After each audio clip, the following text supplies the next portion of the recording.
तो सुधर जाओ वरना सुधार देंगे, ये कहना है डोनाल्ड ट्रंप का और व्लादिमीर पुतिन का।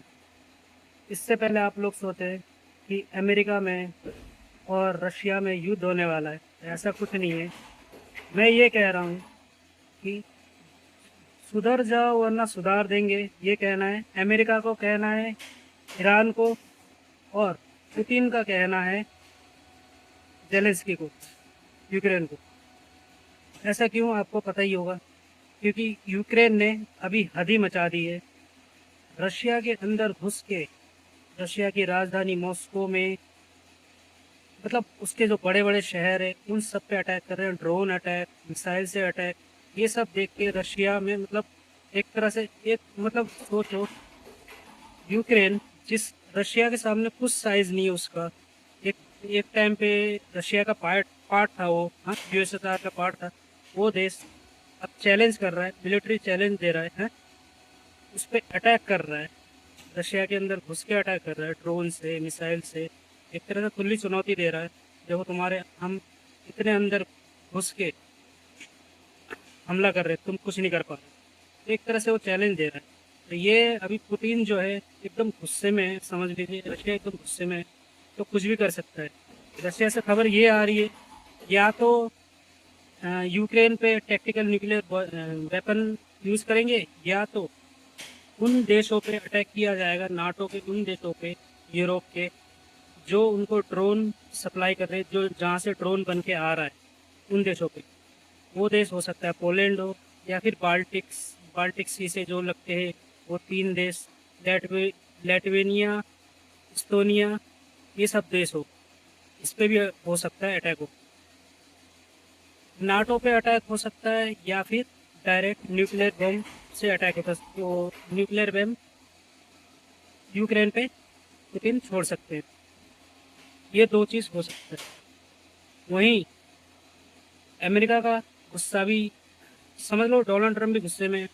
डोनाल्ड ट्रंप का कहना ये है कि सीज फायर का उल्लंघन कर रहा है, बार बार कर रहा है ईरान।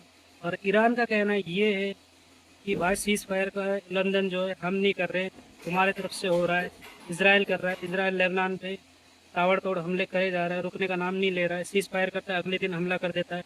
इसी कारण जो है ईरान जवाबी कार्रवाई पे, जैसे कि जो अमेरिका के जो मिलिट्री बेस है, नेवल बेस है, कतर में, कुवैत में, बहरीन में, सऊदी अरब में, उन सब पे हमले किए जा रहे हैं, ड्रोन से, मिसाइल से लगातार अटैक किए जा रहे हैं। ये सब देख के डोनाल्ड ट्रंप भी गुस्से में। डोनाल्ड ट्रंप ने एकदम साफ साफ बोल दिया है, अगर नहीं सुधरा ईरान, या सुधर जाओ या तो सुधार देंगे, और हम जब सुधारेंगे तो तुम बिल्कुल सुधर जाओगे, कुछ करने लायक रहोगे नहीं।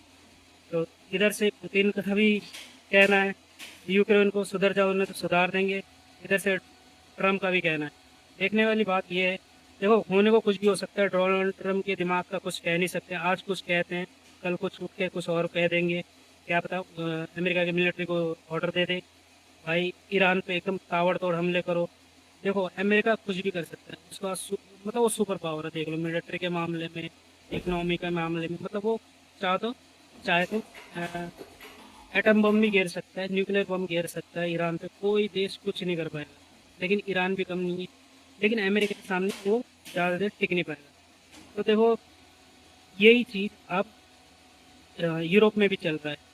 यूरोप में भी गर्मी बढ़ी गई है, हमारे यहाँ इंडिया में तो गर्मी है ही, लेकिन यूरोप में अलग गर्मी हो रही है। यूरोप में ये गर्मी है कि युद्ध कभी भी हो सकता है, वर्ल्ड वॉर जैसा सिचुएशन हो सकता है, क्योंकि पुतिन अगर नाटो को अटैक करते हैं, नाटो के किसी भी कंट्री को अटैक करते तो नाटो एक्टिव हो जाएगा, हाँ। तो नाटो के सारे देश मिलके जो रशिया पे है हमला कर सकते हैं। लेकिन पुतिन ये देख रहे हैं कि अभी जो अमेरिका है ईरान के खिलाफ कुछ खास तो कुछ कर नहीं पा रहा है, और अमेरिका के साथ ईरान, मतलब अमेरिका ईरान से जो युद्ध हो रहा है, अमेरिका और ईरान का, उस पे अमेरिका के कहने के बावजूद भी नाटो के कई देश ने मना कर दिया, सारे देश ने मना कर दिया था हम ईरान के खिलाफ युद्ध नहीं करेंगे।